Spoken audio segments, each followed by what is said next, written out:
Hello' guys, মই bus দৰা টিপিৰ পক্ষ থেকে কৈ আছো। মানে আমাৰ আজি এইখিনি পানী উঠাই আছে। ক'ৰ পৰা উঠাই আছে এইটো মই চাওঁ। এইটো লিফ্টৰ পৰা পানীটো উঠাই আছে।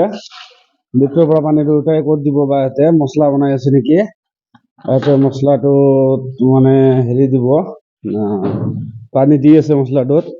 চাম আজি ইয়াতে কি কি কাম কৰি আছে। যিখিনিতো আপোনালোকে চাগে দেখা পাইছিলে, মই আজি এইখিনি আপোনাক দেখাম। এইখিনি মানে আজি ইহঁতে বিমটো ঢালিব নেকি, বিমটো ঢালিব আজি। মানে বিমটো ঢালিব আজি। এই বিমটো আমাৰ ঢালি দিব। মানে এইখিনি এইটো পুৰা বিমে ঢালি দিব আজি কামটো এইটো। আৰু এইফালে আমাৰ পুৰা ৱাল চোৱাল ক্লিয়াৰ আছে। মানে বল্ডাৰ গাঁথনি ৱাল এইটো কৰি দিছো। এতিয়া ৰিংটাৰটো ঢালিব লাগে। ঢালাৰ পিছতহে আমি এনেকুৱা গাঁথনি দিব পাৰিম। আপোনালোকে যিমান পাৰে লাইক শ্বেয়াৰ কমেণ্ট কৰি দিব। খুদা হাফেজ।